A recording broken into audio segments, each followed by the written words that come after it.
신명기 16장 9절로 12절까지입니다. 다 찾았습니까? 같이 읽겠습니다. 시작. 7주를 셀지니 곡식이 났을 때에는 첫날부터 7주를 세어 내 하나님 여호와 앞에 77절을 지키되 내 하나님 여호와께 내게 복을 주신 대로 내 힘을 헤아려 자원하는 예물을 드리고 너와 내 자녀와 노비와 내 성중에 있는 레위인과 및 너희 중에 있는 객과 고아와 과부가 함께 내 하나님 여호와께서 자기의 이름을 두시리고 택하신 곳에서 내 하나님 여호와 앞에서 즐거워할지니라. 너는 애굽에서 종되었던 것을 기억하고 이 규례를 지켜 행할지니라. 아멘. 하나님의 말씀입니다.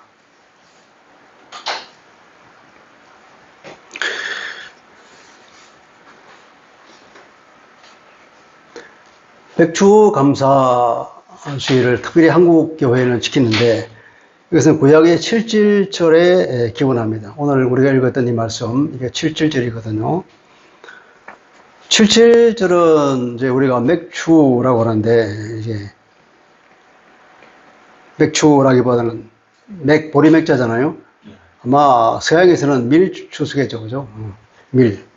밀수확을 하나님께 감사하는 절기가 77절입니다.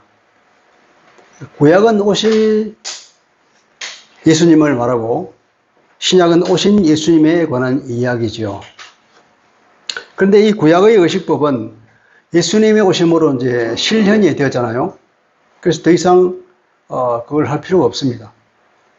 제사 제대로 하는 것은 다 뭡니까? 죄를 씻는 거잖아요. 피를 흘려서.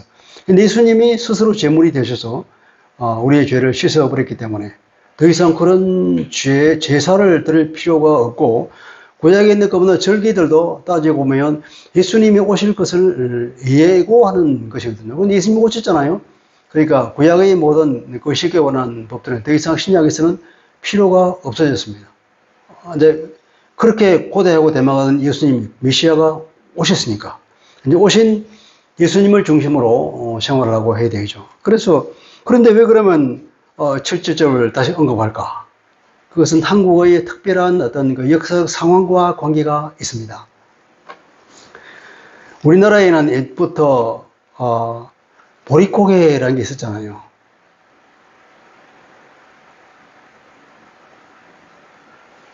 쌀 추수를 하고 이제 고구마도 뭐 감자도 다 저장을 합니다. 이제 겨울에는 먹을 김치도 충분하게 만들고, 그리고 이 무도 뭐 이게 땅을 파서 저장하잖아요. 그런데 그것이 봄을 넘기기가 힘들어요. 봄 되면 다 떨어지잖아요. 따지면 곡식이 다 떨어진다. 그야말로 이제 먹을 것이 없어서 초건목피하는 시대가 돌아옵니다.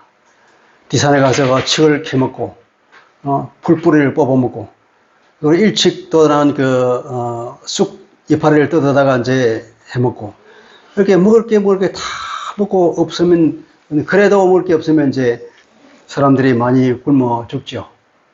그런데 드디어 이제 그동안에 지난 겨울에 뿌렸던 그 보리가 드디어 여름에 이제 자라서 초여름이 되면은 6월 달에 수확을 하거든요. 그러면 그때야 드디어 이제 보리를 가지고 죽을 해 먹으면 눈이 뜨이잖아요. 이제 살았다 하는 거죠. 그게 우리가 전통적으로 말하는 보릿고개라는 거예요. 그 보리 수확을 하면은 드디어 이제 죽음이 고비를 넘겼다는 거예요. 그래서 그게 보릿고개거든요. 보리 수확만 바라보면서 그 죽음의 문턱을 넘어서는 거.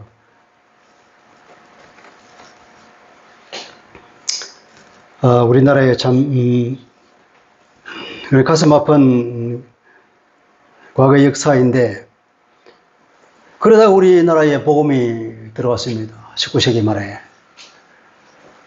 복음이 들어왔는데, 이 보릿고개라는 것은 단순한 수확이 아니라 이제 생명 그 자체잖아요. 살았다는 거니까. 그것이 너무나 예수 그리스도를 통하여 우리가 새로운 생명을 받은 것과 너무 유사한 거예요. 그래서 우리 믿음의 선진들이 이 백추감사절을 이제 정말로 우리에게 생명을 주신 예수 그리스도를 생각하면서 맥추감사절을 드리게 된 거죠. 구약에 있는 77절을 가져왔어. 그게 우리에게 있는 한국 교회의 역사입니다. 우리에게 영적인 생명이 되신 그리스도의 은혜를 기억하게 되는 것. 이것이 우리나라의 맥추감사절의 의미라고 볼 수 있겠습니다. 77절의 또 다른 의미라고 하면은 그것은 오순절이거든요. 77, 49 다음에 하루니까 50이잖아요. 오순이거든요. 그 오순절에 무슨 일이 있었냐면 구약에는 그 이스라엘 사람들은 하나님의 말씀을 받은 날로 칩니다. 모세가 드디어 시내산 밑에 나와서 3일을 준비하고 그 시내산 위에 올라가서 십계명을 받은 그 날이 오순절, 그러니까 출애굽한 날로부터 시작해서 50일째 되는 날이라고 생각합니다. 그래서 그 오순절은 구약으로 치면 하나님의 말씀을 받았고 뒤에 나중에 스데반이 왜 맞아 죽기 직전에 장황한 연설을 하잖아요. 설교를 하는데 그때 나온 얘기가 이 교회를 이것을 광야교회라고 표현을 해요. 스데반의 말이에요. 그러니까 그것은 유대 사람의 입장에서 보면 그게 구약 시대의 광야교회였단 말이죠. 구약으로 보면은 광야교회의 탄생일이 7절이고 신약으로 보면은 오순절 날에 뭐가 왔죠? 성령이 강림하셨잖아요. 성령이 강림하심으로 탄생한 것이 교회란 말이죠. 신약교회. 신약교회의 탄생이 결국은 오순절이고 구약은 7절을 통하여서 광야교회가 탄생한 거예요. 전체적으로 보면 이 교회의 탄생이 77절이라는 의미로 볼 수 있는 거예요. 그만큼 이게 말씀과 교회라는 관점에서 볼 때 중요한 의미를 가집니다. 그래서 이 신약 시대에도 오순절이라고 하는 것은 정말 의미 있는 날이죠. 우선 우리가 맥추감사절 주일이라고 할 때 우선 생각할 것이 뭐냐면 감사를 생각해야 돼요. 하나님의 은혜를 생각하면서 감사하자는 거죠. 감사는 뭡니까? 은혜를 기억할 때 감사가 가능한 것이죠. 은혜가 없다 그러면 누가 감사하겠습니까?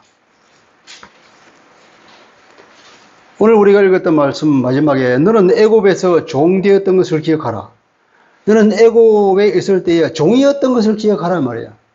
종이었던 것을 기억하고 이 규례를 지킨다는 것은 마음에 간직하고 그리고 그것을 실행해라. 네 애굽에 있을 때 뭐냐? 종이었잖아. 누가 그것을 구실해 줬냐? 하나님이 구실해 줬지. 종의 신분에서 하나님의 자녀로서의 자유로운 신분을 준 것이 누굽니까? 하나님의 은혜라는 거예요. 얼마나 큰 은혜입니까? 그들에게 그것이 마음에 깊이 각인되어 있죠. 이스라엘 사람들에게는. 1세대는 그걸 말할 것도 없고 그것을 전해드는 후세대도 마찬가지고 자기의 조상들이 직접 경험한 그 출애굽의 기적이었잖아요. 얼마나 그들의 가슴에는 하나님의 은혜가 가슴 깊이 박혀 있겠습니까? 각인처럼.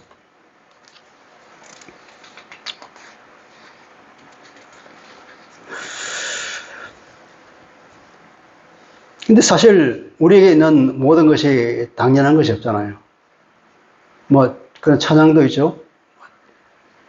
당연한 것 없는데 거기다 하나님 은혜에 있다는 게 있잖아요. 그 찬양.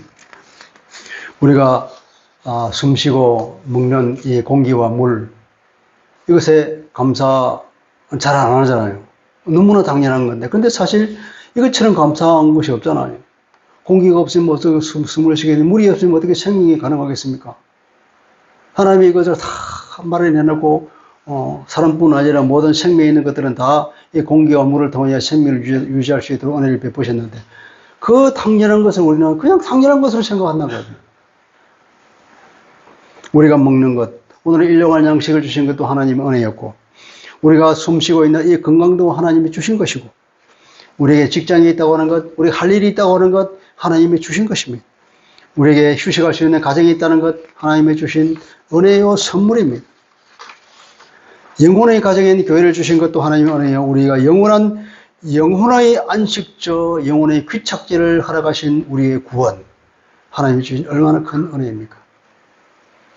이 모든 것이 은혜요. 하나님의 선물이라는 것을 우리가 기억해야 합니다. 그래서 은혜를 기억하라 하는 겁니다. 그렇죠. 12절 그랬죠. 너는 내가 애굽에서 종이었던 것을 기억해. 그걸 생각해야 된단 말이에요. 이 과거에는 내가 종이었는데 현재는 뭐냐? 현재는 자유인이다. 현재는 하나님의 자녀요. 자유인이라는 이 사실을 기억할 때 하나님의 은혜에 감사하고 하나님 말씀을 들을 수 있고 하나님 앞에 우리가 순종할 수 있는 것이며 신약시대의 그리스도인들에게는 무엇이 우리 마음에 각인되어 있습니까? 우리가 이스라엘 사람처럼 그 마음에 그 출애굽과 같은 그런 것이 강하게 각인되어 있을까요? 안 그런 것 같아요. 그냥 구원 뭐 당연히 받은 거겠지. 우리 그걸 늘 깊이 생각해 봐야 되는 겁니다. 이 구원이 그냥 구원이 아니고 이 엄청난 하나님의 역사거든요.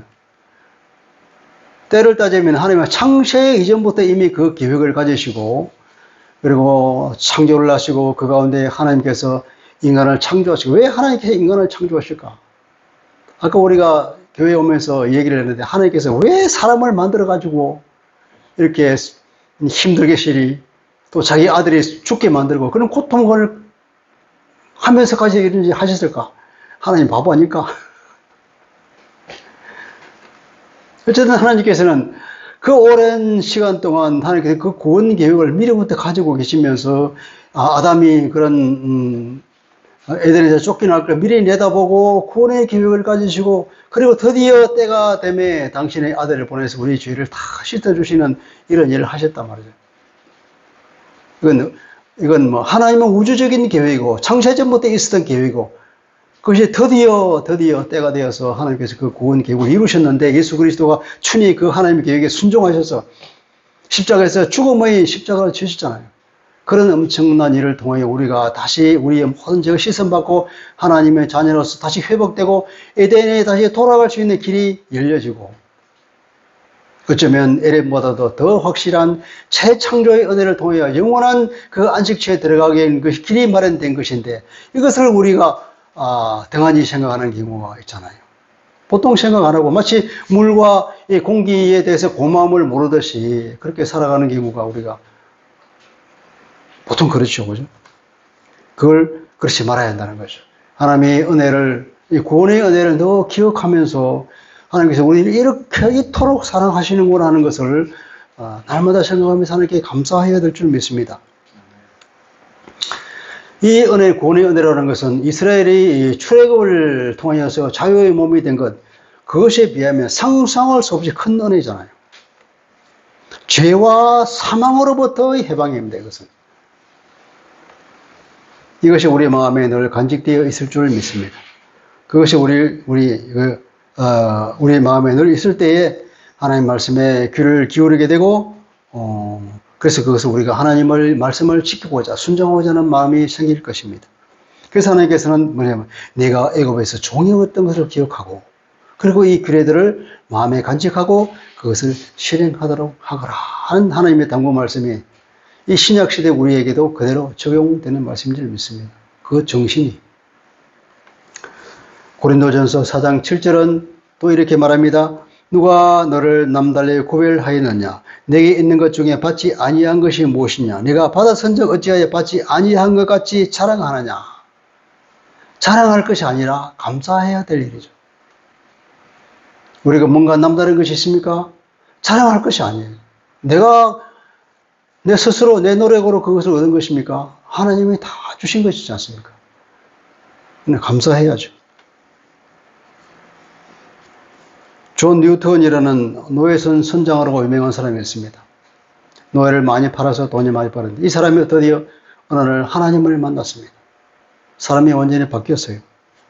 그리고는 평생 노예 무역 폐지를 위해서 힘을 썼습니다. 그들은 그의 공로를 통해서 영국에서 노예 무역이 금지된 법이 만들어졌죠. 그는 그 받은 은혜를 그렇게 해서 사회에 흘려보냈습니다. 하나님을 만나게 되면 이렇게 전혀 다른 사람이 되어서 그 받은 은혜를 흘려보내기 위해서 사는 거죠. 이 존 뉴턴 같은 사람. 이런 사람이 그리스도인의 표본인 거죠. 은혜를 기억하는 사람은 그 은혜를 베푸는 사람으로 변화되는 거죠. 그리고 은혜를 기억한다는 것은 인간의 도리잖아요. 우리 전해대로는 그 민담에도 뭐 은혜 갚은 뭐 이런 얘기 많이 나오죠. 심지어는 까마귀조차도 은혜를 갚고 짐승들도 은혜를 간다고 그러잖아요. 은혜를 알아야 이제 감사가 되는데 감사할 줄 알아야 또 사람이 겸손해지거든요. 모든 것이 자기가 얻은 줄 알고 기고만장한 것들은 정말 하나님 앞에서는 복받지 못할 사람인 거예요. 부모가 자녀에게 모든 것들을 다 해줬는데 자식이 있다가 자기 능력으로 다 된 것을 의시되고 그렇게 하면 얼마나 부모의 눈에 꼴불견이겠습니까?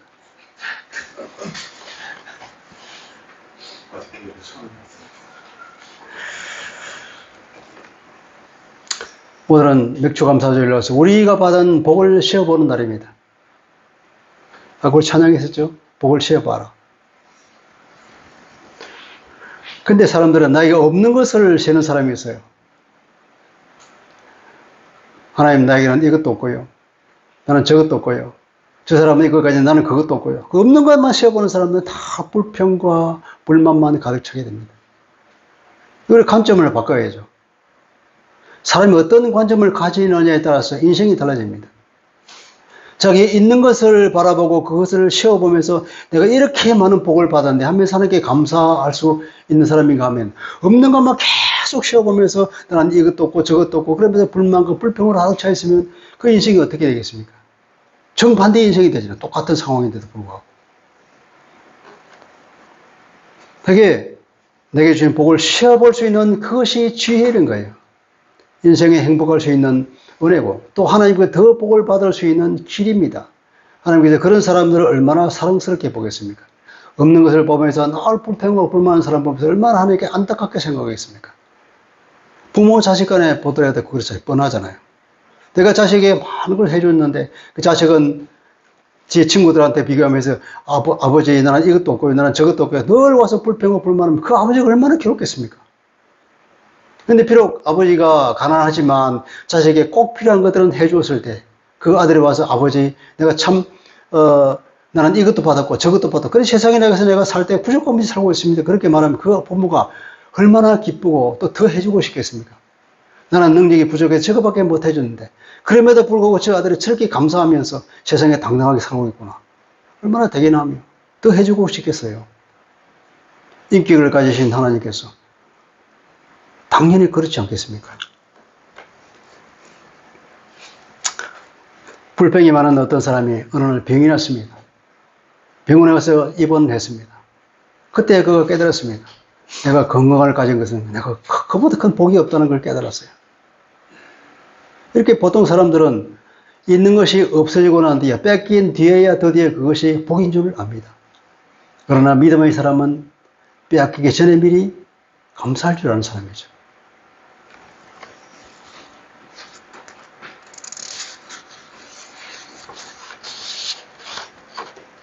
두 번째 오늘 살펴본 것은 하나님께서는 그 복을 받았으면 예물로서 감사하라고 그랬습니다. 예물로서. 77절 그들에게는 광야 생활의 성산입니다. 이 77절을 말해줄 그 당시에는 아직 광야에 있을 때입니다. 얘들이 이제 가나안에 들어가거들랑 이제 농사를 지을 텐데 첫 농사를 지으면 이제 농사를 지어 첫 수확을 하면 그렇게 하나님께 감사 예물을 드리라. 그리고 축제를 벌이라 하는 것이 하나님 말씀이거든요. 이게 7절인데 그것은 곧 광야 생활의 청산이요 안정된 삶의 시작이라고 해요. 안정이라는 것은 뭡니까? 그래 안식이잖아요. 그러니까 영원한 안식을 상징하는 사건이잖아요. 영원한 안식, 우리가 천국에 들어갈 그 영원한 안식을 상징하는 것인데 그것이 얼마나 감격스러운 것이겠습니까? 그들에게는, 이스라엘 사람들에게는 그 얘기를 들었을 때 가슴에 벅찼을 것입니다. 이제 우리가 드디어 광야 생활을 청산하고 가나안에 들어가면은 우리가 농사를 지어서 풍성하게 나올 건데 이제는 우리가 거기서 안정을 찾겠구나. 그 소망이 가득 찼을 거 아닙니까? 그래서 하나님께서는 그 수확이 너희들의 노력에 의한 것이 아니라 하나님께 주신 은혜라고 하는 것, 그것을 인정하라고 하는 겁니다. 그래서 그때가 되면은 예물을 드리려고 그랬는데 어떤 예물을 드렸냐면은 복을 주신 대로 그러잖아요. 복을 주신 만큼 복을 주신 만큼, 그리고 내 힘 닿는 대로 그랬거든. 내 힘 닿는 대로 하니까 내 힘껏 최대한 이 말이에요. 네가 힘 되는 대로 최대한 하나님이 주신 그 복만큼 어떻게 하다 자원 예물을 드리라는데, 자원한다는 것은 자원하여서 예물을 드리라는 의미고, 이 예물이라고 하는 것은 이 히브리 단어는 넉넉하다는 그런 의미를 가지고 있는 단어입니다. 이것을 문자적으로 번역한다 그러면 자원 예물의 넉넉함을 드려라. 넉넉하게 네 힘 닿는 대로 하나님이 주신 은혜를 생각하면 그 쉬어보면서 거기에 합당하게 최대한 넉넉하게 예물을 하나님께 가지고 와서 드려라, 그 말이에요.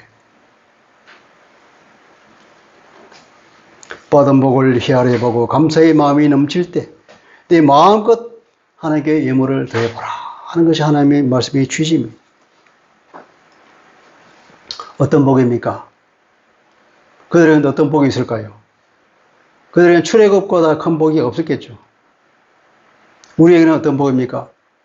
예수 그리스도를 통한 구원의 은혜, 우리의 그 모든 죄가 씻음받고 용서받고 다시 하나님의 자녀가 되었다는 것, 이제는 하나님의 천국에 들어가게 됐다는 것, 이 땅에 살면서도 천국을 맛보며 살아갈 수 있는 사람이 되었다는 것, 얼마나 큰 복입니까? 이것이 가장 큰 복이죠. 그 복을 필두로 해서 오늘 우리에게 있는 모든 것이 다 하나님이 주신 복이잖아요. 그것을 다 쉬어보라는 겁니다.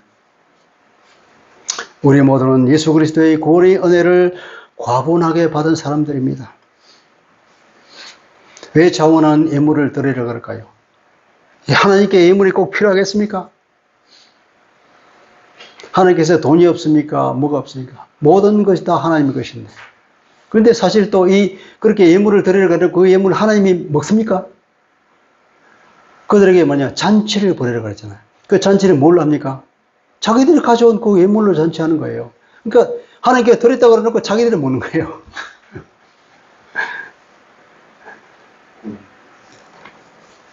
예물이 필요한 겁니다. 잔치에 필요하니까.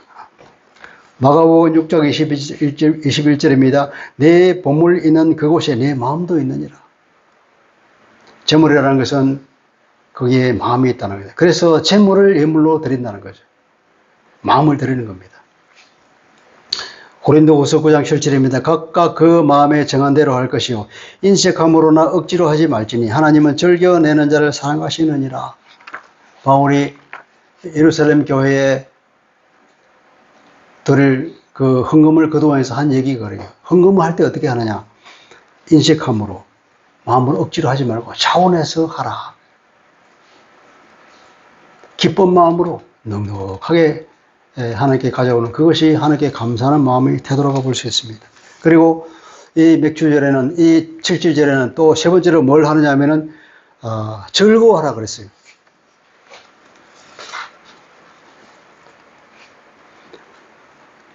이 어딥니까?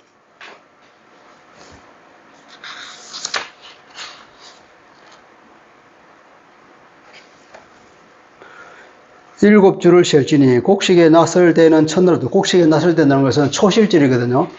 초실절로부터 일곱 줄, 초실절은 무교절이 다음 날인가가 초실절입니다.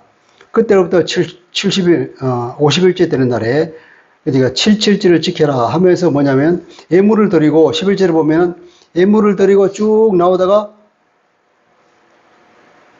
뭘 하라고 그랬습니까? 11절에 맨 마지막에 거기서 동사가 나오는데 즐거워할지니라 그랬잖아요. 예물을 드리고 뭐라고요? 즐거워하라. 그러니까 축제를 열어서 즐거워하라는 겁니다. 즐기라고 하는 거죠. 즐기라고 하는 것은 춤을 추다라고 하는 단어에서 파생된 건데, 그것은 이제 축제를 열어라는 거예요. 잔치를 벌이라는 겁니다. 잔치를 벌이고 거기서 즐거워하고 술도 마시고 춤도 추고 하나님 앞에서 즐거워하라는 거예요. 즐거워하라는 것. 기뻐하라. 그리고 그 즐기라는 거죠. 즐기라는 게. 그 7.7절의 핵심 내용은 뭡니까? 하나님의 주신 은혜에 너무 기뻐서 막 즐거워하는 거예요. 하나님 앞에서. 그게 7.7절인데, 무엇에 대한 즐거움인가? 주신 복에 대하여 즐거워하는 거죠. 하나님 우리에게 이렇게 많은 복을 주셨습니다. 너무나 감사합니다. 즐겁습니다. 즐기라는 거예요. 하나님께서. 너희 복을 받았냐? 그래. 즐겨. 마음껏 즐겨. 여러분, 하나님 우리에게 이렇게 복을 주시면서 그 복을 즐기라고 하십니다. 즐기는 것이 나쁩니까? 아니에요. 하나님 우리에게 복을 주시면 그걸 마음껏 즐기라고 그래요. 어떤 인생한 사람은 그것을 독에다가 넣고 땅에다가 퍼묻어 놓습니다. 그럴 필요 없는 거예요. 즐겨야 되는 거예요. 네. 그러면 누가 즐거워합니까? 누가, 이게 11절에 나오잖아요. 주어가 누굽니까? 주어. 너와. 같이 읽어보세요. 너와 내 자녀와 노비와 내 성중에 있는 레위인과 및 너희 중에 있는 객과 고아와 과부가. 그 주어는 누구죠? 나뿐 아니라 나의 모든 가솔들, 내 집에 있는 내 자녀들, 가족들 전부 다, 그리고 우리 집에서 일하는 노비들, 우리 집에 있는 가솔들뿐 아니라 더 나아가서 내 마을에 있는 이 땅이 없는 사람 누굽니까? 레위인들이잖아요.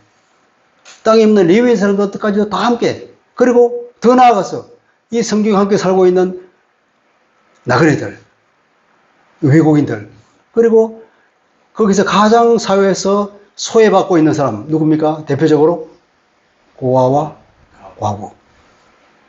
그러니까 고아와 과부와 나그네라고 하는 이 사회에 보호받지 못하는 사람들에게 다 아울러서 그들이 함께라기는 말은 우리가 이 원문에는 함께란 말이 없어요. 그냥 주어가 뭐냐면 이 사람들이에요.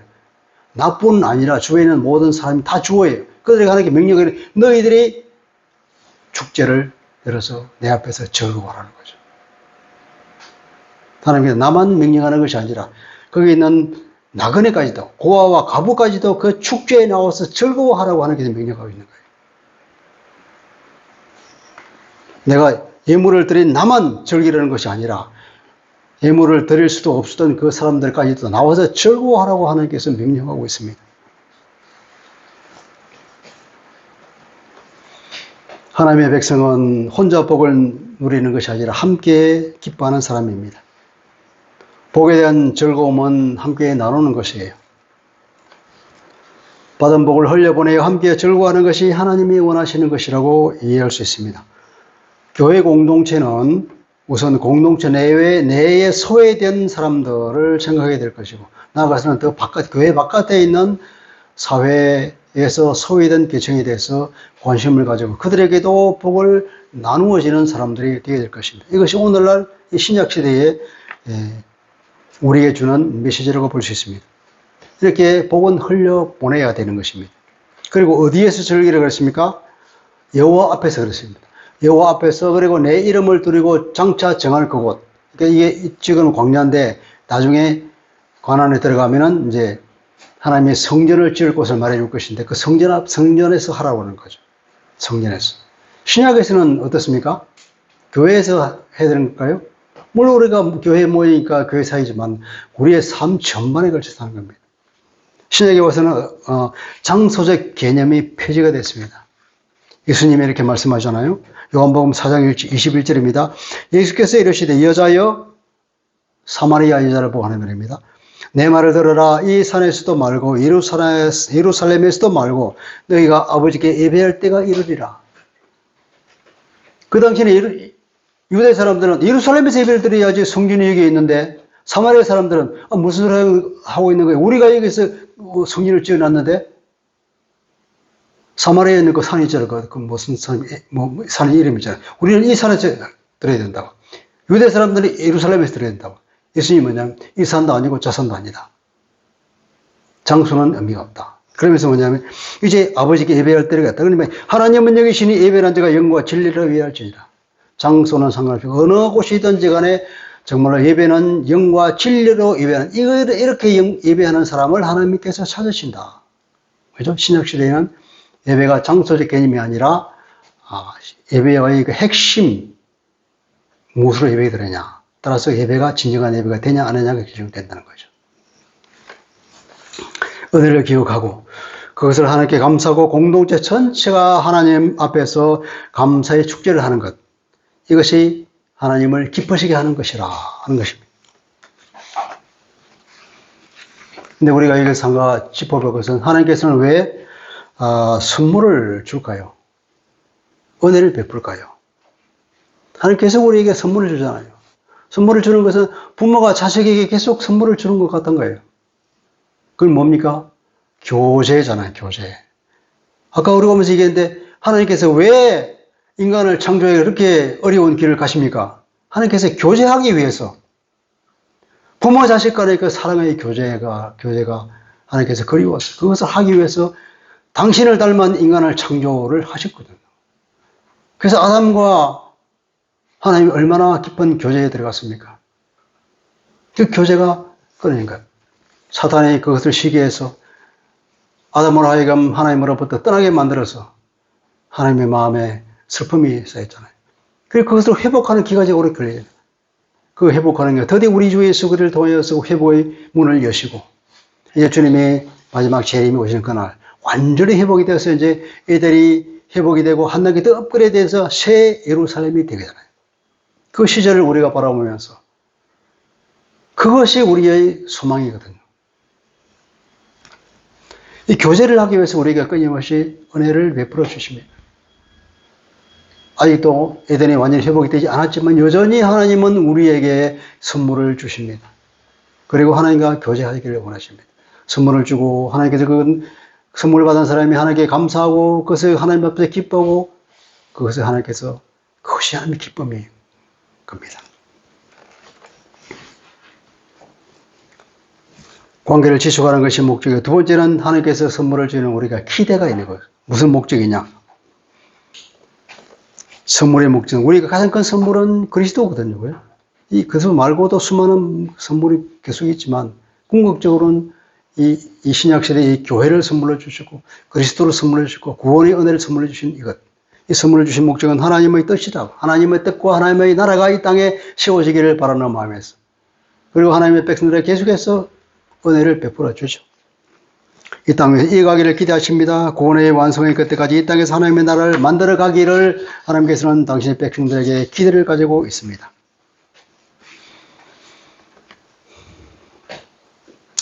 자, 말씀을 요약해 보겠습니다. 하나님은 우리에게 복 주시기를 절기하십니다. 복을 받은 백성들에게 무엇을 바라십니까? 그들이 그것을 잊지 않고 하나님께 예물로서 감사하고 온 공동체가 하나님 면전에서 즐겁게 축제를 여는 것이라고 말씀하고 있습니다. 오늘 맥주 감사절의 의미는 하나님의 은혜에 반응하는 것입니다. 맥주 감사절은 단지 우리나라에서 있었던 맥주 감사절은 단지 어떤 농사의 풍년만을 감사하는 것이 아니라 우리의 생명과 구원과 일터와 가정과 건강 그리고 고난과 고통을 포함한 모든 것을 통해 지금 이 시간까지 오늘 여기까지 이끌어 주신 하나님의 은혜에 감사하자는 절기입니다.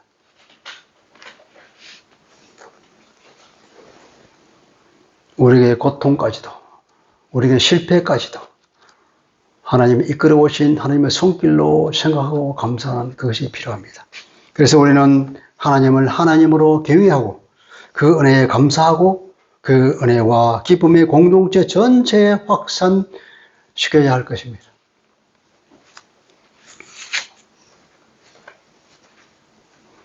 맥주감사제를 통하여 우리가 어떤 교훈을 받을 수 있겠습니까?